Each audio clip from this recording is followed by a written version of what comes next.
Welcome to my channel. It's all about Sarika.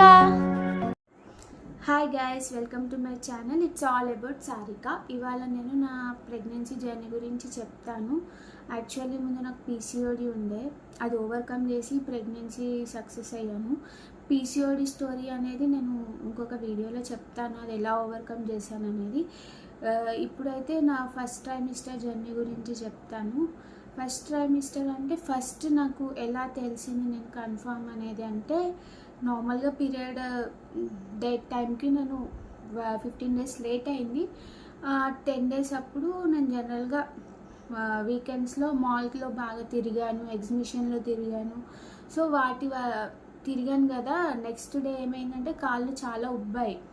నేను అనుకున్నాను బాగా తిరిగినందుకు కాళ్ళు బాగా ఉబ్బినాయేమో, మేబీ తగ్గిపోతే 2 daysలో అనుకున్నా. బట్ అట్లే ఉన్నాయి, వెయిట్ అయిపోయినాయి కాళ్ళు.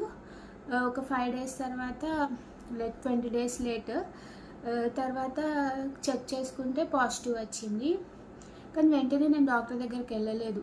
ఓకే ఆగుదాము ఇంకా అని చెప్పి 1 week వరకు నేను ఉండి మళ్ళీ చెక్ చేసుకొని మళ్ళీ పాజిటివ్ వచ్చిన తర్వాతనే నేను డాక్టర్ దగ్గరికి వెళ్ళిన. అప్పుడు డాక్టర్ ఏమనిందంటే, స్కాన్ చేసింది, అందులో శాక్ ఫామ్ అయిందమ్మా, బట్ ఇది కన్ఫర్మ్ అని చెప్పలేము, మీరు ఇంకో 15 days తర్వాత వస్తే హార్ట్ బీట్ వచ్చిందో లేదో చెక్ చేస్తాను, హార్ట్ బీట్ వస్తేనే మనం గ్యారంటీ ఇవ్వగలుగుతాము అని చెప్పింది. జనరల్గా ట్యాబ్లెట్స్ కూడా ఏమి ఇవ్వలేదు, జస్ట్ 15 days తర్వాత రమ్మని చెప్పింది. తర్వాత చాలా భయపడ్డా. ఈ 15 days అనేది నాకు చాలా టెన్షన్గా ఉండే. అంటే ఇది నిజమా కాదా, నాకు ఏ సిమ్టమ్స్ లేవు, సిమ్టమ్స్ కూడా ఏం లేకుండే, కాళ్ళు లాగడం కూడా తగ్గిపోయింది. నాకు ఏ సిమ్టమ్స్ లేకపోయేసరికి ఇది నిజమా కాదా, నాకు కన్ఫామా కాదా, 15 days ఎప్పుడు గడుస్తాయి అని ప్రతి డే నేను ఒక డే అనేది ఎట్లా అయిపోతుందని వెయిట్ చేసేదాన్ని. 15 days అయిపోయిన తర్వాత నేను డాక్టర్ దగ్గరికి వెళ్ళాను. అప్పుడు స్కాన్ చేస్తే హార్ట్ బీట్ వచ్చింది, వినిపించింది నాకు. అప్పుడు చాలా హ్యాపీ అయ్యాను. హార్ట్ బీట్ బాగుందమ్మా, అంత బాగుంది, నువ్వు కన్ఫర్మే అని చెప్పింది. అప్పటికి 2 months అన్నట్టు. కానీ జర్నీస్ చేయకు, ఎక్కడున్నావో అక్కడే ఉండు, సేఫ్ సైడ్కి అని చెప్పింది. డైరెక్ట్ ట్యాబ్లెట్స్ ఇచ్చి 3rd monthలో రమ్మని చెప్పింది. తర్వాత నార్మల్గానే బాగుందని చెప్పింది కాబట్టి నేను ఏం పనులు చేయకుండా వంగకుండా ఉన్నాను. ఇక్కడ జర్నీస్ ఏం చేయలేదు. 3rd monthకి వచ్చేసరికి 3rd month ఇచ్చిన డేట్కి నేను వెళ్ళాను. అప్పుడు ఏం చెప్పిందంటే, ఎన్టీ స్కాన్ ఉంటుంది, ఎన్టీ స్కాన్ చేయించుకో, బేబీకి ఏమైనా ప్రాబ్లమ్స్ ఉంటే తెలుస్తాయని చెప్పింది. అది చాలా ఒక కైండ్ ఆఫ్ ఫస్ట్ ట్రైమిస్టర్లో పెద్ద స్కాన్ కాబట్టి చాలా భయం వేసింది నాకు. అప్పుడు స్కాన్ చేపిస్తే అంత బాగుంది అని చెప్పింది. అండ్ డబుల్ మార్కర్ టెస్ట్ అని ఉండే, అది కూడా అంత బాగుంది, నో ప్రాబ్లం అమ్మా అని చెప్పింది. అప్పటికి నాకు కొంచెం కాళ్ళు లాగుతున్నాయి. సో నేను చెప్పాను, కాళ్ళు లాగుతున్నాయి మ్యామ్ అంటే, జస్ట్ 10 daysకి మెగ్నీషియం ట్యాబ్లెట్స్ ఇచ్చింది. 10 days వరకు కూడా నాకు ఫుల్ లాగినాయి. 10th day ట్యాబ్లెట్ వేసుకోగానే నాకు లెగ్స్ పెయిన్, అప్పుడు నుంచి ఇప్పటి వరకు కూడా నాకేం లెగ్స్ పెయిన్ రాకుండే, అంత బాగానే ఉండే, ఏ సిమ్టమ్స్ లేకుండే, నార్మల్ హెల్దీగానే ఉన్నా. వామిటింగ్స్ కానీ ఏం లేకుండే. వామిటింగ్స్ అంటే ఏదైనా నచ్చింది ఫోర్స్గా తింటాము తాగుతాం కదా, అప్పుడు వచ్చేది ఆ ఒక్క టైం మాత్రమే. బట్ సిమ్టమ్స్ ఏం లేకుండే.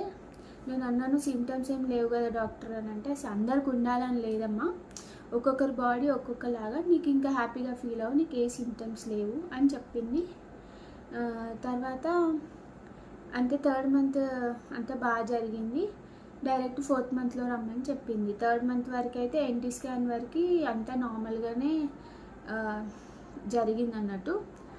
ఇది నా first trimester story. And first ట్రైమిస్టర్లో నేను తీసుకున్న జాగ్రత్తలు అంటే ఏం లేదు, నార్మల్గా కన్ఫర్మ్ అని తెలిసినప్పటి నుంచి నేను ఎక్కువ వంగడం, లేవడం, పెద్ద బరువులు ఎత్తడం అట్లాంటి వర్క్స్ చేయలేదు. నార్మల్ రొటీన్గా ఆఫీస్ వర్క్ చేసుకొని నార్మల్ వాకింగ్ కూడా చేసేదాన్ని, మరీ ఎక్కువ కాదు, కొద్దిసేపు వాకింగ్ చేసేదాన్ని. స్టార్టింగ్ ఫస్ట్ ట్రైమిస్టర్లో ఎక్కువ వాకింగ్ చేయొద్దు. 2nd ట్రైమిస్టర్ నుంచి ఒక 1/2 to 1 hour చేస్తే మంచిది. ఫస్ట్ ట్రైమిస్టర్ కాబట్టి నేను ఎక్కువ వాకింగ్ చేయలే, బాగా తిన్నా. ఫస్ట్ చాలా బాగా ఫుడ్ తీసుకోవాలి. మెయిన్గా నేను ఎప్పుడైతే నేను హార్ట్ బీట్ వచ్చింది.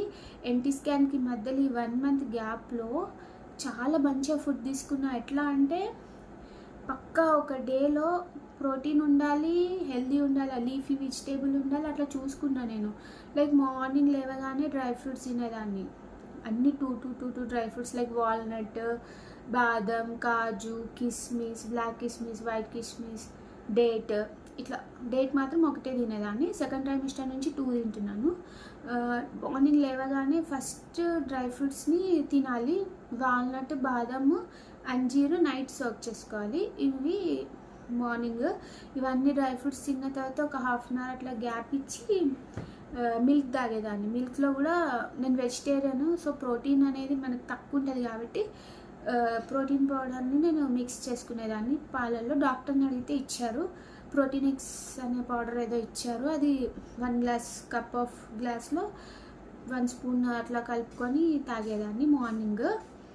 తర్వాత ఒక 1 అవర్ అట్లా గ్యాప్ ఇచ్చి వర్క్స్ ఉంటే వర్క్స్, ఆఫీస్ వర్క్ ఉంటే ఆఫీస్ వర్క్ అట్లా చేసుకున్న తర్వాత బ్రేక్ఫాస్ట్ అనేది ఏదైనా తిన్నా హెల్దీగా, అంటే బాగా తినగలిగే అంత బాగానే తిన్నా.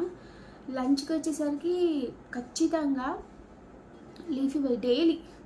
డైలీ ఒక లీఫీ వెజిటేబుల్ చేసుకునేదాన్ని. లైక్ ఇప్పుడు లీఫీ ఆకు ఫ్రై లాగా చేశాను అనుకో, ఇంకొకటి పప్పులాగా చేసుకునేదాన్ని. నార్మల్ పప్పు కర్రీ, ఆకు ఫ్రై, రసం అట్లా తిన్నాను. ఒకవేళ ఆకుపప్పు చేశాను అనుకో, ఏదైనా కర్రీ చేసుకునేదాన్ని, లైక్ ఏదైనా ఆలు టమాటో ఆర్ ఎల్స్ అట్లా. అంటే ఇంటేక్లో ప్రోటీన్ లైక్ పప్పు ఉండాల్సింది, ఆకుకూర, ఈ 2 మ్యాండేటరీగా ఉండేలాగా తిన్నా స్టార్టింగ్లో. అది చాలా బాగా హెల్ప్ అయింది అనిపిస్తుంది నాకు. అండ్ డైలీ బాయిల్డ్ ఎగ్ తినాలి ఫస్ట్. అంటే నాన్ వెజ్ తినే వాళ్ళకి కొంచెం ఎక్కువ ఆప్షన్స్ ఉండే నాన్ వెజ్ తింటారు, ప్రోటీన్ వస్తుంది. వెజ్లో ఎక్కువ ఉండే ఎగ్ తినే వాళ్ళైతే డైలీ లంచ్ టైంలో డైలీ ఒక బాయిల్డ్ ఎగ్ అయితే పక్క తిన్నాను ఈ లంచ్ మొత్తము. డైలీ ఆకుకూర, పప్పు అండ్ ఆల్సో 1 బాయిల్డ్ ఎగ్ తినాలని అనిపించినప్పుడు ఆమ్లెట్, లేదు అంటే ఒకసారి ఎగ్ కర్రీ చేసుకొని అట్లా తినేదాన్ని. ఈవినింగ్ ఏమో ఖచ్చితంగా డే మొత్తంలో ఒక్క ఫ్రూట్ అయినా పక్క తినాలి. ఇంకా ఎక్కువ తింటే ఇంకా బాగా మంచిది. తినని వాళ్ళు ఒక్క ఫ్రూట్ అయినా పక్క తినాలి. ఒక ఫ్రూట్ తినేదాన్ని. ఈవినింగ్ డిన్నర్కి వచ్చేసరికి హెవీగా లైక్ మైదా ఫుడ్స్ తినొద్దు. ముందు నుంచి కూడా మైదా ఫుడ్స్ తినొద్దు. లైట్ ఫుడ్స్ లైక్ ఉప్మా, సేమియా అట్లా లైట్ ఫుడ్స్ తినేదాన్ని, కొంచెం ఈజీగా డైజెస్ట్, అది కూడా తొందరగా తినాలి. 7 to 8 మధ్యలో తినేసి వాకింగ్ అనేది ఒక 10-15 మినిట్స్ చేయాలి. ఎక్కువ కూడా చేయదు స్టార్టింగ్ స్టేజ్ కాబట్టి. సో ఇది ఖచ్చితంగా ఫాలో అయినా నేను 3rd మంత్ వరకు. 3rd మంత్ అని కాదు, ఇప్పుడు కూడా నేను అదే రొటీన్ ఫాలో అవుతున్నా. ఇట్లా ఫాలో అయితే ఏంటంటే కరెక్ట్ ప్రోటీన్స్ అనేవి మన బాడీకి వెళ్తాయి. లైక్ స్నాక్స్ టైంలో ఫ్రూట్ తింటాము. మీరు కావాలనుకుంటే చోలే నార్మల్గా ఉడకబెట్టుకొని తింటారు కదా, అలా రాజ్మా, బెబ్బర్లు అంటారు కదా, ఇలాంటివి అవన్నీ తినొచ్చు స్నాక్స్ టైంలో. అవన్నీ ప్రోటీన్ ఉంటాయి. మన డైలీ రొటీన్లో ప్రోటీన్ అనేది ఒక్క విధంగా అయినా కొంచెమైనా తీసుకోవాలి. మనం అనుకుంటాము 3 times రైస్ ఫుల్గా తింటే హెల్దీగా ఉన్నాం, హెల్దీ బేబీ వచ్చేస్తుంది అనుకుంటాం. కానీ డాక్టర్ ఏం చెప్పిందంటే, నేను మధ్యలో రైస్ ఎక్కువ తినలేదన్నమాట. మా పేరెంట్స్ చెప్పారు, రైస్ తినట్లేదు అంటే, రైస్లో ఏముంటుందమ్మా, కార్బ్సే, రైస్లో నీకేమీ రాదు, నువ్వు రైస్ ఇంత తిన్నా కర్రీ ఇంత తినాలి, కర్రీ అనేది ఎక్కువ తినేలా చూసుకోవాలి. మీకు రైసే తినాలని లేదు, నువ్వు చపాతీ అయినా తిను, కానీ క్వాంటిటీ ఆఫ్ కర్రీ ఎక్కువ తిను. లైక్ మనం డైట్ చేస్తే తింటాం కదా, ప్రోటీన్ ఎక్కువ ఇంటేక్, రైస్ తక్కువ, సేమ్ అలా నువ్వు రైసే తినాలంటే, రైస్ తింటే మనం ఫ్యాట్ అవుతాం కానీ బేబీ గ్రోత్ ఉండదు. నువ్వు ప్రోటీన్ తింటే నువ్వు అలాగే ఉంటావు, బేబీ గ్రోత్ ఉంటుంది. సో డైలీ టైంలో ప్రోటీన్ పక్కా తీసుకోవాలి అని చెప్పిందనమాట. సో అదే ఫాలో అవుతున్నాను నేను ఇప్పటికీ. నా ఫస్ట్ ట్రైమిస్టర్ జర్నీ అయితే నార్మల్గానే సాగింది. పెద్దగా అప్ అండ్ డౌన్స్ ఏం లేవు, ఏం సిమ్టమ్స్ కూడా లేకుండా నార్మల్గానే జరిగింది. నెక్స్ట్ సెకండ్ ట్రైమిస్టర్ అయిన తర్వాత సెకండ్ ట్రైమిస్టర్ జర్నీ గురించి చెప్తాను. మీ అందరికీ నా వీడియో నచ్చినట్లయితే లైక్ చేయండి, షేర్ చేయండి, సబ్స్క్రైబ్ చేయండి. ప్రెగ్నెంట్ ఎవరైనా చూస్తే వీడియోని షేర్ చేయండి. అండ్ మీరు కూడా ఫాలో అవ్వండి. నేను అన్ని ఎక్స్పీరియన్స్ అయ్యి చెప్పేవి.